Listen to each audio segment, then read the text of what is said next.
जय हिंद दोस्तों। हमने आज फिर से रामायण के 401 से 450 प्रश्नोत्तरी आपके सामने प्रस्तुत किए हैं और ऐसे ही आपके सामने प्रस्तुत करते रहेंगे। चलिए चलते हैं प्रश्नोत्तरी की तरफ। प्रश्न संख्या 401। हनुमान जी ने किस पर्वत पर चढ़कर समुद्र लागते हुए छलांग लगाई थी? इसका सही उत्तर है दोस्तों क, महेंद्रगिरी पर्वत पे चढ़ के छलांग लगाई थी। प्रश्न संख्या 402। लंका नगरी किस पर्वत पर स्थित थी? इसका सही उत्तर है दोस्तों ग, चित्रकूट पर्वत पर स्थित थी। प्रश्न संख्या 403।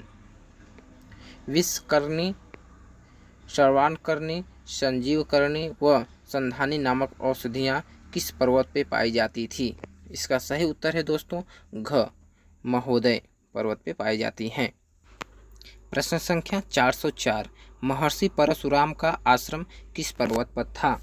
इसका सही उत्तर है ग, महेंद्र पर्वत पे था। प्रश्न संख्या 405।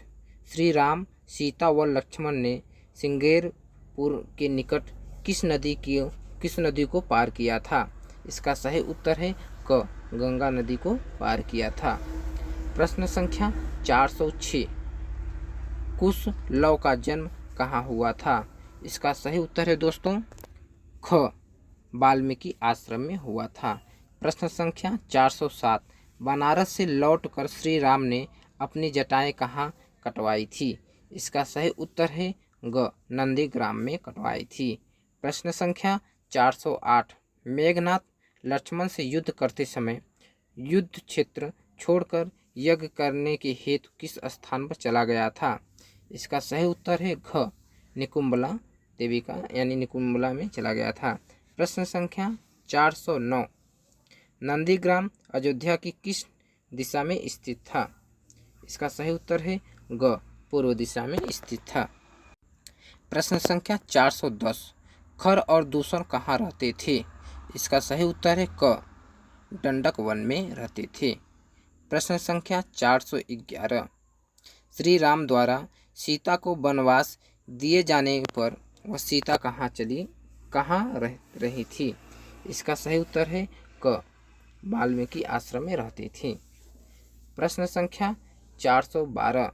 पंचवटी जहाँ श्री राम, सीता, लक्ष्मण सहित वनवास काल में पर्णकुटी बनाकर रह रहे थे, किस नदी के किनारे स्थित था? इसका सही उत्तर है ख, गोदावरी नदी के किनारे स्थित था। प्रश्न संख्या 413। वनवास के समय श्री राम से मिलने भरत किस स्थान पर गए थे? इसका सही उत्तर है ग, चित्रकूट। प्रश्न संख्या 414। भरद्वाज ऋषि का आश्रम किस नदी के किनारे पर था? इसका सही उत्तर है घ, गंगा यमुना के संगम पर। प्रश्न संख्या 415। निषाद राज गुह का निवास कहाँ था? इसका सही उत्तर है ख, सिंगरेरपुर में था। श्रृंगवेरपुर में था। प्रश्न संख्या 416। सीता का हरण कर ले जाने पर रावण ने उन्हें सबसे पहले कहाँ रखा था? इसका सही उत्तर है ग, अपने अतःपुर में रखा था। प्रश्न संख्या 417। विराट राक्षस कहाँ रहता था? इसका सही उत्तर है क, दंडक वन में रहता था। प्रश्न संख्या 418। ऋषि अगस्त्य कहाँ रहते थे? इसका सही उत्तर है ख, दंडकारण्य में रहते थे। प्रश्न संख्या 419। काजल और मेघ के समान काले वानर किस पर्वत पर पाए जाते हैं? इसका सही उत्तर है ख, अंजन पर्वत पे पाए जाते हैं। प्रश्न संख्या 420। किस नदी में स्नान करने पर माना जाता है कि संतानक लोक प्राप्त होता है? इसका सही है ग, सरयू नदी। प्रश्न संख्या 421। वानर यूथपथी पनस किस पर्वत पर रहते थे? इसका सही उत्तर है क, पारियात्र पर्वत पे रहते थे। प्रश्न संख्या 422, सर्वप्रथम हनुमान की भेंट श्री राम से किस स्थान पर हुई थी? इसका सही उत्तर है क, ऋषिमुख पर्वत पे मुलाकात हुआ था।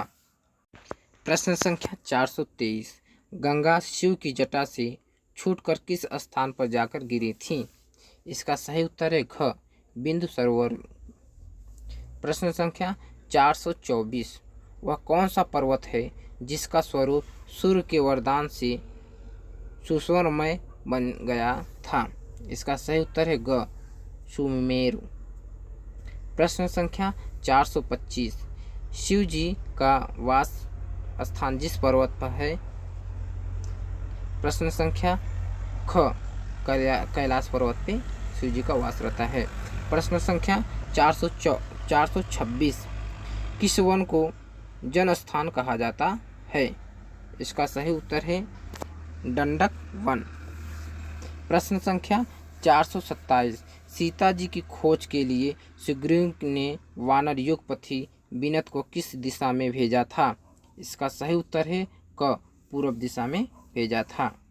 प्रश्न संख्या 428, रामशिला किस स्थान पर स्थित है? इसका सही उत्तर है क, गया में स्थित है। प्रश्न संख्या 429, प्रागैतिहासिक नगर किस पर्वत पर स्थित है? इसका सही उत्तर है ख, वाराह पर्वत पर स्थित है। वराह पर्वत, वराह। प्रश्न संख्या 430, सीता जी की खोज के लिए सुग्रीव ने वैद्युत पर्वत के क्षेत्र में किसे भेजा था? इसका सही उत्तर है दोस्तों क, हनुमान को भेजा था। प्रश्न संख्या 431, सीता की खोज के लिए सुग्रीव ने वृषभ को किस दिशा में भेजा था? इसका सही उत्तर है ग, दक्षिण दिशा में भेजा था। प्रश्न संख्या 432, किस पर्वत पर विश्वकर्मा ने ऋषि अगस्त्य हेतु एक दिव्य भवन का निर्माण किया था? इसका सही उत्तर है घ, कुंजर पर्वत पे निर्माण किया था। प्रश्न संख्या 433, सीता की खोज के लिए सुग्रीव के मालव देश में किसे भेजा था? इसका सही उत्तर है दोस्तों घ, विनत। प्रश्न संख्या 434, सौबीर क्षेत्र में किसका आधिपत्य था? इसका सही उत्तर है ख, दशरथ जी का आधिपत्य था। प्रश्न संख्या 435, इंद्र किस दिशा के लोकपाल माने जाते हैं? इसका सही उत्तर है क, पूर्व दिशा के लोकपाल माने जाते हैं। प्रश्न संख्या 436, दक्षिण पूर्व दिशा का लोकपाल कौन माना जाता है?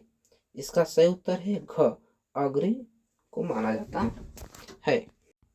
प्रश्न संख्या 437, यम किस दिशा के लोकपाल माने जाते हैं? इसका सही उत्तर है क, दक्षिण दिशा के लोकपाल माने जाते हैं। प्रश्न संख्या 438, कुबेर किस दिशा के लोकपाल माने जाते हैं? इसका सही उत्तर है ग, कुबेर उत्तर दिशा के लोकपाल माने जाते हैं। प्रश्न संख्या 439, दक्षिण पश्चिम दिशा का लोकपाल कौन माना जाता है? इसका सही उत्तर है दक्षिण पश्चिम की दिशा लोकपाल सूर्य भगवान माने जाते हैं। ख सही है। प्रश्न संख्या 440, वरुण किस दिशा के लोकपाल माने जाते हैं? इसका सही उत्तर है ग, पश्चिम दिशा के माने जाते हैं। प्रश्न संख्या 441, कुरु देश किस दिशा के तट पर स्थित था? इसका सही उत्तर है ग, शैलोदा। प्रश्न संख्या 442, ब्रह्मा जी का भवन किस पर्वत पर स्थित था? इसका सही उत्तर है ख, मेरु पर्वत पर स्थित था। प्रश्न संख्या 443, वानर युद्धपति सरभ किस पर्वत पर निवास करते थे? इसका सही उत्तर है घ, सालवे पर्वत पे निवास करते थे।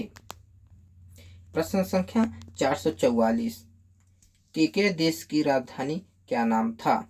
इसका सही उत्तर है क, राजगिरी राजधानी का नाम था।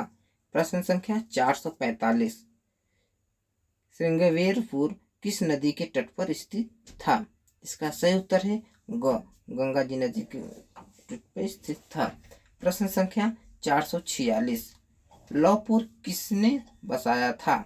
इसका सही उत्तर है घ, लव ने बसाया था। प्रश्न संख्या 447, वानर युद्धपति प्रमाथी किस पर्वत पर रहता था? इसका सही उत्तर है ग, मंदार पर्वत पे रहता था। प्रश्न संख्या 448, मतंग ऋषि के साप के भय से बाली किस पर्वत पे नहीं जाता था? इसका सही उत्तर है क, ऋषमुख पर्वत पे नहीं जाता था। प्रश्न संख्या 449, वह कौन सा देश था जो सुंदर अशोक के लिए प्रसिद्ध था? इसका सही उत्तर है ग, बाहलिक पर्वत। प्रश्न संख्या 450, ऋचिक मुनि का आश्रम किस पर्वत पर था? इसका सही उत्तर है मित्रों ख, भृतुंग पर्वत पे स्थित था। आप लोग को ये वीडियो अच्छी लगी हो तो लाइक करें, शेयर करें, ताकि एक दूसरे को मदद हो सके। 2022 में आप लोग वैकेंसी आए तो ज़रूर क्लियर करें। सेकंड पेपर हमारी तरफ से इतना आप लोगों को प्रयास रहेगा। हाँ, कहीं भी लिखावट में या टाइपिंग करते समय कहीं गलत हो जाता है तो कमेंट में आप लोग ज़रूर कमेंट करें, ताकि हम अगले वाले वीडियो में उसको सुधार कर सकें। और ऐसे वीडियो पाने के लिए RTJC राघवेंद्र को सब्सक्राइब ज़रूर करें।